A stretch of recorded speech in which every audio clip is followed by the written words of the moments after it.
सतगुरु रूपी प्यारे सत्संगत जी, प्यार और सत्कार से कहना धन निरंकार जी। सतगुरु माता जी हमें हर पल यही समझाते हैं कि हमने सहनशीलता, विशालता, प्रेमा भक्ति, करुणा, दया, नम्रता ये वाले गुण अपने जीवन में अपनाने हैं। दासी आज सतगुरु निरंकार दातार निरंकारी राजपिता जी साथ संगत माँ का आशीर्वाद लेते हुए शुक्राना करते हुए सहनशीलता के टॉपिक पर ही विचार रखने जा रही है। आप जी ये विचार प्रवान करें, अगर कोई गलती हो जाए तो क्षमा करें। साथ संगत जी संपूर्ण हरदेव वाणी में सतगुरु बाबा हरदेव सिंह जी महाराज हमें इस शब्द द्वारा समझाते हैं, सहनशील बन गया जो बंदा दुख ना उसके पास रहे। कि जो सहनशील बन जाता है फिर उसको कभी भी कोई दुख नहीं आता है, वो बहुत ही महान हो जाता है। कहते हैं कि जो क्रोध होता है वो मन की एक ऐसी अवस्था है जिसका सबसे अधिक प्रभाव इंसान के स्वास्थ्य पर पड़ता है। क्रोध करने से हृदय की गति और ब्लड प्रेशर एकाएक बढ़ जाता है। क्रोध हमेशा उत्पन्न तो दूसरे की भूल के कारण होता है, पर उसकी सजा क्रोध करने वाला स्वयं को देने लगता है। क्रोध में व्यक्ति की आंखें लाल और खून का संचार बढ़ जाता है। क्रोध से होने वाले नुकसान से बचने का आसान सा उपाय है क्रोध पर क्रोध करना। क्रोध से हमेशा नुकसान ही होता है। क्रोध में आदमी अच्छे बुरे का फर्क करना भूल जाता है, विवेक नष्ट हो जाता है और इंसान विनाश की ओर अग्रसर हो जाता है। क्रोध में बोला गया कठोर शब्द आपकी हजारों प्यार भरी बातों के प्रभाव को नष्ट कर सकता है। क्रोध को सहनशीलता से पराजित करना होता है। कोई व्यक्ति किसी को सार्वजनिक रूप से प्रताड़ित अपमानित कर रहा है और वह सहन करता जा रहा है, कुछ बोल नहीं रहा है, तो इसका अर्थ यह नहीं कि उसका मन भी यह सब कुछ सहन कर रहा है। उसके मन में अंदर ही अंदर गुस्सा फूट रहा है, लेकिन वह परिस्थितियों के कारण शांत है। गलती है या नहीं है, पर एक पुलिस वाले की प्रताड़ना व्यक्ति मौन रहकर सहन करता है, क्योंकि विरोध करने से प्रताड़ना और बढ़ सकती है। संत महात्मा कहते हैं सहनशीलता अंदर और बाहर दोनों ओर से होनी चाहिए। यहाँ तक कि उसके लिए यह भी नहीं कहना कि तूने मुझे भला बुरा कहा है, परमात्मा तुझे देख लेगा, तेरे अत्याचारों के लिए प्रभु तुझे सजा देगा। ऐसा करना भी सही नहीं होता। ट्रेन में अगर सह यात्री झगड़ रहे हैं तो आप भी चैन से नहीं सो सकते। इसका समाधान वातावरण को शांत सौम्य बनाए रखने में ही है। कहने का भाव यही है कि सहनशीलता कोई दिखावे की नहीं है कि अंदर ही अंदर इंसान घुट रहा है, उसे गुस्सा आ रहा है, लेकिन ऊपर से वो सहनशील बन रहा है। नहीं, हमने अंदर बाहर से सहनशील बनना है। अगर कोई कुछ कह भी रहा है तो कहने दो। कहते हैं कि चाहे गलती हो या ना हो, अगर कोई दूसरा कुछ बोल रहा है तो चुप हो जाने में ही भलाई है। एक चुप सौ सुख, एक चुप हो जाता है इंसान तो 100 सुख मिलते हैं। चाहे इंसान की गलती है या नहीं, उस समय उस बात को बंद करने के लिए चुप रहना ही सही होगा। जब दूसरे इंसान को पता लगता है कि मेरी गलती थी और दूसरे की गलती नहीं थी, फिर भी वो चुप रहा, तो वो चाहे उस बात को एक्सेप्ट करे या ना करे, लेकिन उसे अपने मन में ये जरूर होता है कि ये इंसान कितना महान है। गलती ना होने पर भी ये इंसान चुप है, या गलती ना होने पर भी इसने माफ़ी मांग ली है। कहते हैं कि गलती ना होने पर भी माफ़ी मांगने वाला ही महान होता है। इसलिए जहाँ पर सहनशीलता विशालता आ जाती है, वहाँ पर संसार स्वर्ग बन जाता है। इसी तरह कहते हैं कि ऋषियों की सभा चल रही थी। एक ऋषि ने जानना चाहा कि ब्रह्मा, विष्णु और शिवजी में श्रेष्ठ कौन है। फैसले के लिए ऋषियों ने भृगु जी को चुना। फैसला करने के लिए भृगु जी तीनों देवों से मिलने चल पड़े, ब्रह्मा, विष्णु और शिव जी से। वह सबसे पहले ब्रह्मा जी के पास गए और नमस्कार किए बिना उनके पास जाकर बैठ गए। ब्रह्मा जी को गुस्सा आया, परंतु भृगु की को निकट का समझकर शांत हो गए। इसके बाद भृगु जी शिव जी के पास गए। शिव जी जैसे ही भृगु को प्यार से अपने गले लगाने के लिए आगे बढ़े तो भृगु जी पीछे हट गए। उन्होंने चिता की भस्म में डूबे शिव को अपना शरीर दूर रखने के लिए कहा। इस पर शिव जी गुस्सा हो गए और त्रिशूल लेकर भृगु को मारने दौड़े। अंत में पार्वती जी के समझाने पर शिव जी शांत हुए और अंत में भृगु जी भगवान विष्णु जी के पास गए और सोते हुए भगवान विष्णु जी की छाती पर पैर रख दिया। भगवान विष्णु जी ने शांति पूर्वक यह दुर्व्यवहार झेला और भृगु के पैर पकड़कर बोले, आपके कोमल पैरों को चोट तो नहीं लगी। सभा में आकर भृगु ने सारी बात सुनाई तो शांत और स्नेह वत्सल भगवान विष्णु जी को ही सर्वश्रेष्ठ देवता घोषित किया गया। तो ये भी जो विचार थे ये भी सहनशीलता पर ही थे कि जो सहनशील बन जाता है बंदा वो सबसे महान बन जाता है। भगवान विष्णु जी की छाती पर जब भृगु जी ने लात मारी तो तब भी भगवान विष्णु जी भृगु जी के पैर पकड़कर कह रहे हैं, कहीं आपके पैर को चोट तो नहीं लगी, मेरी छाती बड़ी कठोर है। ऐसे होते हैं ये संत महात्मा। ये कहते हैं कि संत ना होते जगत में तो जल मरता संसार। संतों महापुरुषों के सहारे ही ये जो धरती है ये टिकी हुई है।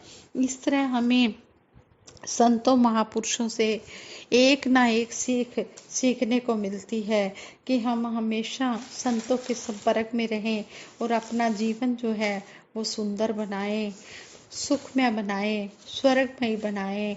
संतों के सहारे ही ये जीवन सुखमय बन सकता है। ऐसे ही दासी एक और स्टोरी पढ़ रही थी। इस स्टोरी में हमें यह समझाया गया है कि अगर कोई इंसान गलती भी कर लेता है तो उसकी गलती के लिए कभी भी गुस्सा नहीं होना चाहिए। यहाँ पर भी सहनशीलता पर ही विचार हैं। कहते हैं कि बिजली के बल्ब के सफल परीक्षण के बाद थॉमस अल्वा एडिसन ने एक दिन अपने पियन को ऑफिस में बुलाया। एडिसन ने उसे बल्ब टेस्ट करने के लिए दिया और कहा कि बल्ब टेस्ट करके बताओ कि कैसा लगा। जिस बल्ब को बनाने में एडिसन ने बहुत ज़्यादा मेहनत की थी उसकी टेस्टिंग में पियन को घबराहट हो रही थी। घबराहट के कारण बल्ब पियन के हाथ से, चपरासी के हाथ से छूट गया और जमीन पर गिरकर टूट गया। पियन के पसीने छूट गए। पियन बुरी तरह से डर गया।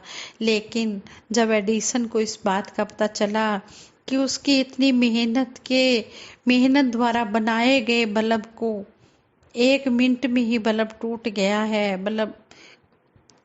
गया है, गलती पियन की भी नहीं थी, अचानक ही उसके हाथ से छूट गया। तो कहते हैं कि फिर भी एडिसन ने कोई नाराजगी नहीं दिखाई। कितनी सहनशीलता दिखाई यहाँ पर कि इतनी मेहनत करने के बावजूद भी उन्होंने गुस्सा नहीं किया। कोई और होता तो गुस्सा कर जाता, लेकिन ये सहनशील व्यक्ति थे। कहते हैं कि 2 दिन बाद एडिसन ने उसे फिर बुलाया और अपनी हेल्पर्स की सहायता से दूसरा बल्ब तैयार किया और टेस्टिंग के लिए उसी पियन को दिया और कहा कि इसको चेक करके बताओ। आगे से एक हेल्पर कहने लगा, इसे बल्ब ना दे चेक करने के लिए, टेस्ट करने के लिए। एक बार इसके हाथ से गिरकर बल्ब टूट चुका है, अगर फिर हाथ से गिरकर टूट गया तो आपकी मेहनत व्यर्थ चली जाएगी। आप इतनी मेहनत करते हो। एडिसन ने कहा, बल्ब तो दूसरी बार फिर बन जाएगा, लेकिन आत्मविश्वास चला गया तो जीवन पर वापस नहीं आएगा। आत्मविश्वास की कमी में शक्ति का उपयोग नहीं हो पाता है। एडिसन की इस बात पर जहां सहयोगी चुप रहे, वहां चपड़ासी के मन में पियन के मन से डर निकल गया। उसने सफलतापूर्वक बल्ब की टेस्टिंग की और बल्ब जलाने का अनुभव लेकर बहुत खुश हुआ। हजार से अधिक खोजों का पेटेंट कराने वाले एडिसन ने जीवन भर अपने हेल्पर्स का आत्मविश्वास बनाए रखा। विद्युत बल्ब की सफलता पर एक पत्रकार ने उनसे क्वेश्चन किया, 1000 बार फेल हो जाने के बाद मिली सफलता से आपको कैसा लग रहा है? जवाब में एडिसन ने कहा, मैं 1000 बार फेल नहीं हुआ, बल्कि मैंने 1000 बार में बल्ब बनाया है।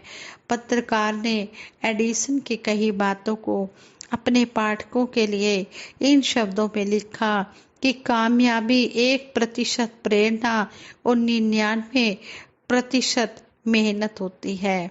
हाँ संगत जी, इस स्टोरी से भी यही सीखने को मिला है कि हमें किसी का दिल नहीं दुखाना चाहिए और सहनशील बनना चाहिए। जैसे वो पियन से बल्ब गिरकर टूट गया था, अगर एडिसन उसको डांटते भी तो डांट से वो बल्ब वापस आने वाला नहीं था, लेकिन एडिसन ने उस पियन के मन में अपना प्यार बना लिया। एडिसन के मन में उस पियन के मन में एडिसन के लिए बहुत ज़्यादा इज्जत हो गई और एडिसन भी बहुत ज़्यादा सहनशील स्वभाव के थे। तभी उन्होंने इतनी मेहनत करने के बावजूद भी जो बल्ब बनाया और वो टूट गया, फिर भी उन्होंने उसे डांटा तक नहीं और किस तरह सभी का आत्मविश्वास बढ़ाया। तो इस तरह हमें भी दूसरे की गलतियों की तरफ नहीं देखना, बल्कि हमने दूसरों का हौसला बढ़ाना है और हमने हमेशा गुण ही गुण धारण करते चले जाना है। हमने भी इसी तरह सहनशील बनना है, विशाल बनना है। कहते हैं, कोद खाद धरती सहे, कूट काट बन राए, कटु वचन साधु सहे, किसी और से सहे न जाए। कहते हैं कि जिस तरह धरती को कितना खोदा जाता है, कितना कूटा जाता है, खोदा जाता है, तो फिर उसमें बीज लगाए जाते हैं और फिर धरती अनाज देती है, सब कुछ सहन करके भी अनाज देती। कितनी सहनशील है और कितना कुछ हमें खाने पीने को देती है, फल फूल सब्जियां देती है। तो कहते हैं इसी तरह जो संत महात्मा होते हैं यही कटु वचनों को सहन करते हैं, क्योंकि ये विशाल होती हैं, इनका मन विशाल होता है। विशाल से जुड़कर ही विशालता आ पाएगी और जतन से तंग दिली ना जाएगी। कहते हैं कि इस विशाल प्रभु से मिलकर ही ये मन विशाल बन सकता है। इसलिए हमने सत्संग को महत्व देनी है, सत्संग में आना है। सत्संग में आने से सेवा भी होती है, सिमरन भी होता है, सत्संग भी होता है, तीनों काम होते चले जाते हैं। जब तक हम सेवा सिमरन सत्संग तीनों काम नहीं करते, हमारी भक्ति पूर्ण होने वाली नहीं है। सेवा सत्संग सिमरन के बिन भक्ति सदा अधूरी है। इन तीनों के संगम से ही भक्ति होती पूरी है, इन तीनों के संगम से ही भक्ति पूरी होती है। अगर हम अपनी भक्ति पूर्ण करना चाहते हैं तो हम सेवा सिमरन सत्संग हर पल करते चले जाएं, जो भी गुरु के आदेश आए हम उसको मानते चले जाएं। अब जैसे 17 सितंबर को सतगुरु माता सुदीक्षा जी महाराज के कर कमलों से सेवा का उद्घाटन होने जा रहा है और वहाँ पर सत्संग का प्रोग्राम भी होगा, जिसका समय 11 बजे से 3 बजे तक दिया गया है। हमने सतगुरु के दर्शन भी करने हैं, सत्संग भी सुनना है और हमने सेवा में भी भाग लेना है। सतगुरु के आशीर्वाद लेते हुए हमने सेवा भी ज़्यादा से ज़्यादा बढ़ चढ़ कर करनी है। इस समागम में हमारे दूर देशों विदेशों से सभी आएंगे, नज़दीक से दूर से देशों विदेशों से हमारे संत प्यारे आएंगे। संत समागम करीब आ चला है, अभी से ही सेवा करने की करें हम तैयारी। हमारे यहाँ संत महात्मा आएंगे, हमारे देवता आएंगे, हमने उनके स्वागत में हमने सफाइयाँ करनी है, हमने अपने समागम के मैदान को खूब सजाना है। हमारी इस पावन धरती पर हमारे संत महापुरुषों के हमें आशीर्वाद मिलेंगे और हमारे सतगुरु के आशीर्वाद मिलेंगे। हम संतों महापुरुषों के दर्शन करके धन्य हो जाएंगे। साथ संगत जी प्यार से कहना, धन निरंकार जी।